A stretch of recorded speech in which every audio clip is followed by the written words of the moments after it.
Beautiful rescue, raising questions about the power of prayer.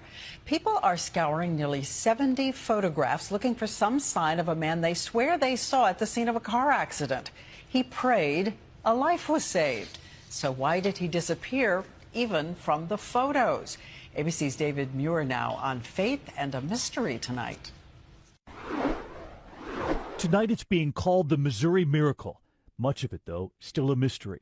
A teenager with a beautiful smile, 19-year-old Katie Lentz, trapped in her mangled car, hit by a drunk driver, and first responders trying to get her out. Sheriff's Deputy Richard Adair won't forget when the fire chief turned to him in despair.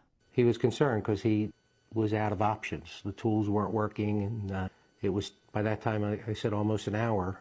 He said, I don't know how we're going to get her out. And I said, Raymond, I promised her mother and her that we'd get her out. While inside that car, Katie had one request: to pray with the rescuers out loud. And then suddenly, right there, amidst the rows of corn, at the scene blocked off for nearly a mile, a man appears. He was dressed in a black priest shirt with a white collar. And the rescuers notice something else.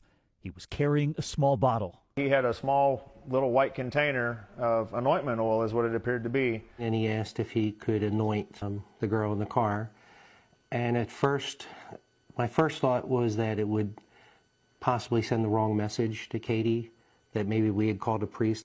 But they allow him to do it. A sense of calmness come over her then, even more so than what she had been already.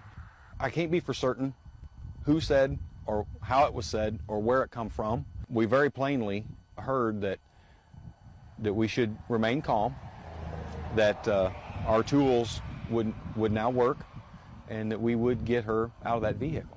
Moments later, it happened. A neighboring fire department arrives with a new set of stronger tools, finally able to cut through that frame.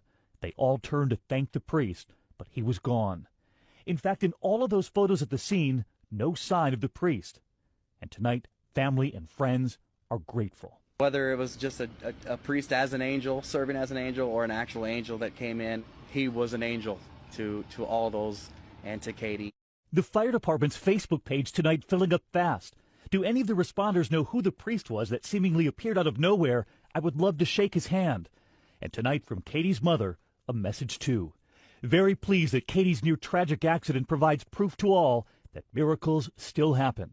Her mother adding, please continue to pray for her, and in Katie's words, pray out loud. Pray out loud. And today we reached out to 15 churches within 30 miles of that accident scene. No one could tell us who the man was. And as for Katie, 6.5 hours of surgery, many broken bones, but her mother says her face and that beautiful smile untouched.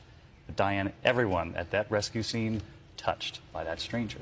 And dozens of people saw him, and yet nothing in the photographs. Nothing, just the story of that white bottle. What an amazing story. Thank you.